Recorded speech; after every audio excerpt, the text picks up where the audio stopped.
I'm under no illusion that at the next general election, which at this point, as far as we know, unless Boris decides to get rid of the Fixed Term Parliament Act, is at this moment in time about 3 years away. It's going to be in 2024 or 2025, depending, again, where it falls. So as far as we know, we are currently working on the assumption that it is 3 years away. But if Boris somehow succeeds and gets rid of the Fixed Term Parliament Act, that will mean that the power to call a general election will rest entirely in Boris Johnson's hands. Meaning that maybe in rather than 3 years' time, let's say Boris calls a general election shortly before, let's say, the coronavirus inquiry is ready to report back with all the chaos that the Tories caused. Might Boris want to call an early general election before that comes out so that, shall we say, it doesn't reflect that bad on them electorally?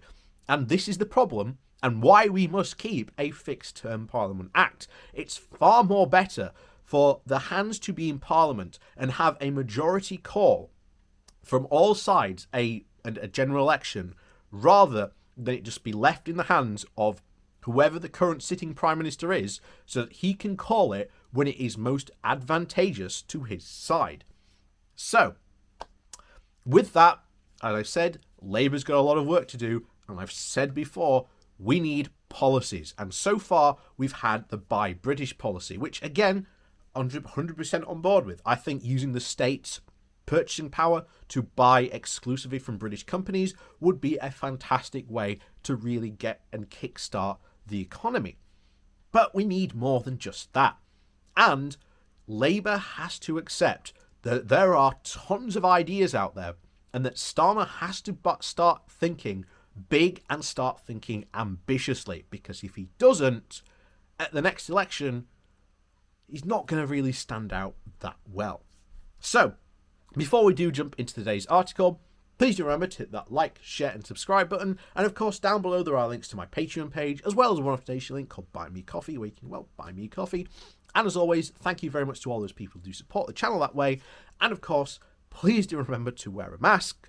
And of course, please do maintain when you're out there, think about social distancing. Like I said, the virus is not gone, and I view it as a public responsibility at this point to continue to remind my UK watching audience of that point. So, on with the show. So, this comes from The Guardian, and the title is, Starmer says he'll sweat blood for votes. Now he must look beyond his inner circle. So, why are many people, from the footballer Tyrone Millings to the anti-racist campaigner Shali Aziz, to the cricket fan, don't mention the Conservative leadership John Major, so much more visible, straightforward, and effective in opposition to the government than the actual opposition? It's possibly because they don't have a lotto or a leader of the opposition's office. Labour leader Keir Starmer has been out meeting people and listening at a listening event in Blackpool, where he promised to sweat blood to win over voters. Yet his problems may be a lot closer to home. Starmer's office is currently in flux. Morgan McSweeney, Jeremy Chapman and Ben Null, all Chief of Staff, the political director and head of comms, have all left. Chapman for the House of Lords, Deborah Milson started last week as the strategist, and Luke Silverstone, late of the Whip's office, takes over from Chapman. These changes raise two very irresistible questions. The first is about focus groups, since Matheson, the founder of Britain Thinks, is considered their champion. How revealing actually are they, and what does it mean to a party that is when it's actually led by them, or perceived to be? This has been the big fissure in the Labour Party since the 90s and the dominance of Philip Gould. For so long, that row has become marital in its tempo, conducted in the shorthands and in the huffs, rife with misunderstandings, and not all of them deliberate. Matheson is also the author of Beyond the Red Wall, and is close enough to focus group format to know what its limitations are. She is no slave to the fallacy of block of the improved public opinion, and has always emphasised the one line through all the groups say, that Labour won't start to succeed until it differentiates itself from the Conservatives, which again, what I've been saying for a while now. This is like focus group jiu-jitsu. You want to know what we think. We won't really know. What we really want to know is what you think until you tell us what to think. Certainly, the dispiriting sense of the past few months, the Labour strategy was to be just slightly left of the Tories, leaving space for racists to still support them because the Red Wall had spoken. It's not inconceivable consequence of conducting a swing voter fieldwork. Yet, the concept remains ever more problematic. The dominant driver in the interaction between strangers is that nobody wants to look stupid. So, very high levels of consciousness emerge very quickly, whether it's in the boardroom or a vox pop. Once recorded, any residual texture of difference is absolutely flattened out by the commentary. Subsequent focus groups are then informed by the knowledge of what is generally held and the opinion actually looks like. Specifically to the Labour Party, it is a very vicious cycle and vividly illustrates at Starmer's Blackpool events. When the party isn't making bold statements that get traction, people have to reach quite far back into the larder to find something not stupid to say about them. So voters were bringing up Gordon Brown's gaffe with Gillian Duffy all the way back from 2010, saying that the word that they most disassociated with Labour was debt.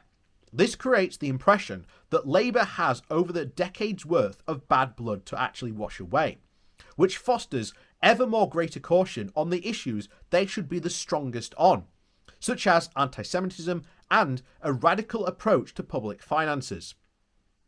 Focus groups are at their best when everyone acknowledges that this is simply not a questionnaire. It's a co-creation and everyone explicitly brings something to the discussion. Message testing. I'll give you my line when you tell me what you think of it, is one example. Another is the citizen jury. Tell me what you think. Let me try and change your mind. They're at their worst when the researchers style themselves as completely impartial. It's not that the process procedures bad opinions, rather than it creates an illusion of very strong coordinated views that, paralysed into a political strategy, quickly become ridiculous. The best example of recent times is when focus groups repeatedly said they didn't want to see COVID politicised, particularly at the height of each wave. They responded very viscerally against any suggestion that one politician might gain the advantage over another using human tragedy, and a mood of restraint fell over the opposition. That sounds very reasonable, mature, and compassionate, but only if we understand politics as something very tawdry. If a politician said, "I will fight for a country where your health isn't hanging by the thread of your income and race.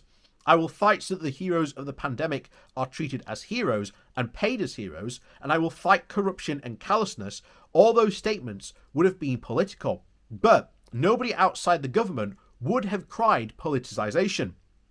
The second question is, of course, about the lotto itself. How is an entity that came to be seen as something so defining of the party's stance, yet also so remote, so bookish, and so removed from the rough and tumble of parliamentary-style party, and is unhitched from the slowest gears of the party apparatus?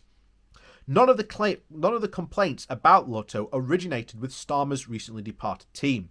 Corbyn's office was at the constant war with the rest of the party, and built very few bridges outside it, particularly after the referendum, and was full of people appointed by one and another's image. And every office of every true letter since has become an institution, beginning informally under Blair and becoming ever more unresponsive and paranoid about the way that things were going. It's always a bit of remote, one former staffer told me. You can't have Billy Backbencher wandering around the office when things are going wrong. This becomes something like a self-chosen siege, when things are going wrong all the time. It's at the heart of it not about the individuals anymore. Lotto or any teams or individuals. Even when they're all men thumping on about the diversity everywhere except their own office. Oppositions come alive when there is a constant stream of new ideas flowing in from everywhere, from MPs, from academics, from trade unions and their regional branches, from community organisers and third sector campaigners. All these people, incidentally, would be kicked out of a focus group for being far too partisan. Not only must new ideas flow in, every interaction has to be gold. It has to turn that person into a warrior for the opposition's cause. This is the only thing that everyone agrees Blair was good at pre-1997. The only thing no Labour opposition leader has been since able to replicate. And without it, the best organised focus group on earth will always be calling into the same void.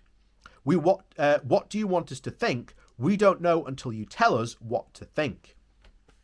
And that is the very, very bad point. And my message is to Starmer and the rest of the people. You have local constituent Labour parties up and down the country.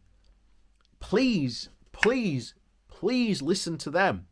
Listen to the fact that we are putting forward policies that we want to see go forward in the Labour manifesto. Look to the fact that almost every local Labour constituency party has voted for another chance at PR. Might be something to think about. You know, a quirk from that, by the way, was when that was first starting, they basically said, oh, you'll never have more than 80 parties commit to it. We now have over the 200 mark. So I think there is a very clear stance of what people would want to see in the party and what I myself want to see from the Labour Party. The problem is as was said there, Starmer has almost put himself under siege and doesn't seem to be wanting to accepting any of these new ideas. And you have to be accepting for new ideas because you want the opposition to be ambitious. You want them to see what new ideas and what potential Britain could be. And I believe Britain can be so much better than it is now. And yet that is not what we see from Starmer. And that is, in all honesty, very, very disappointing. So I have hope, but again, we'll have to see. So as always, please do remember to hit that like, share and subscribe button. And of course, down below, there are links to my Patreon page, as well as a one-off donation link called Buy Me Coffee, where you can, buy me a coffee. And as always, please do remember, keep on wearing your masks and maintain social distancing while you're out there. So as always, thanks for listening, and we'll see you all next time.